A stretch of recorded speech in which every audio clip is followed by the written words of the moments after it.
avec Harold Kiné qui nous a rejoint. Harold, pardon, j'ai dit Arnold. Pardon. Harold Kiné, CEO de B-Blockchain. Vous revenez sur cette année noire pour le secteur des crypto-monnaies, avec un petit bilan et des perspectives aussi pour l'avenir. C'est ça, donc on va faire le tour. Plomber l'ambiance, je m'excuse. Exercice difficile. Ah oui, là, franchement. Tout à fait. Donc voilà, donc bilan 2022, tout a commencé d'abord avec l'explosion de la bulle NFT. Donc on le rappelle, les NFT, c'est ces jetons numériques qui permettent de gérer la propriété sur un objet numérique, sur la blockchain. Ensuite, début mai, on a eu l'effondrement de l'écosystème Terra, qui était un écosystème très important dans le secteur. Et c'était surtout donc la crypto-monnaie UST, qui est en gros, pour faire court, était une crypto-monnaie backée sur la valeur du dollar, qui était pratique pour les traders. A priori, ce qui était le plus solide dans les cryptos? Oui, c'est-à-dire qu'il y en a plusieurs et celle-là était une nouvelle, c'était un stablecoin qu'on appelle ça algorithmique.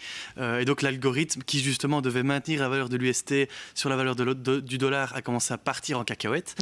Et donc la fondation Luna a essayé de sauver les pots cassés et a vendu énormément de bitcoin pour maintenir cette valeur par rapport au dollar. Et donc on a eu un crash du marché de moins 30% à ce moment-là.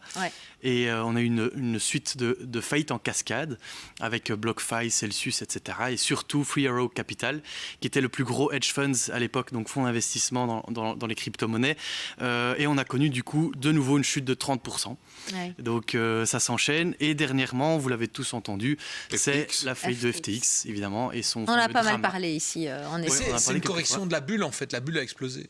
Mais ici, pour FTX, c'est autre chose. Ici, c'est du vol. C'est du vol. C'est du vol. Non, c'est du vol. Si Taral dit, c'est du vol. Clairement. Oui, le monsieur qui achète des maisons avec l'argent des clients, c'est du vol. C'est du vol. En tout cas, non, c'est du vol. Moi, je me demande souvent. On met de l'argent, c'est pas une pyramide.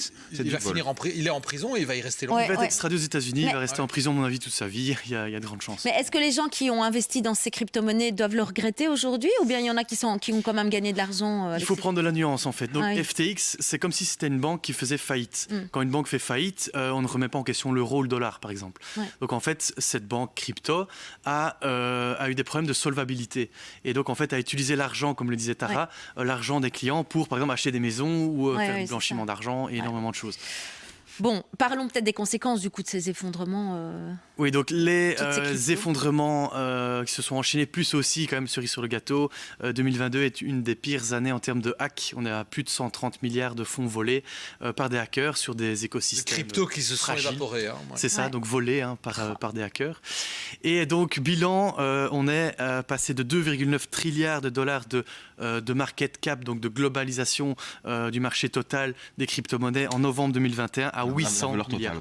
Valeur totale de toutes les crypto-monnaies à 800 milliards actuellement, un peu plus. Donc on a divisé quasi par 4, donc ça pique un petit peu. C'est bien fait pour en acheter finalement. Oui, mais c'était tellement mystérieux qu'il fallait oser quand même pour y aller. Il y a eu beaucoup d'engouement pour la technologie, donc forcément beaucoup d'afflux de capitaux.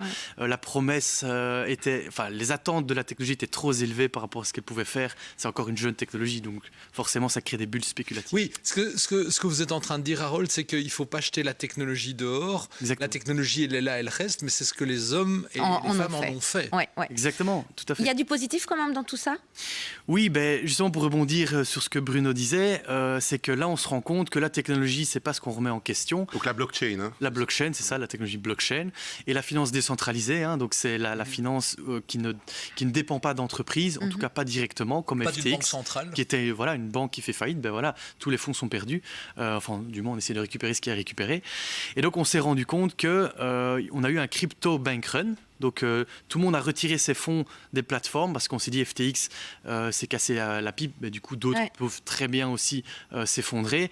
Et donc on retire son argent des banques pour les mettre sur ce qu'on appelle des wallets décentralisés, qui sont des wallets en fait des portefeuilles qui ne dépendent pas d'entreprises. Physique, souvent.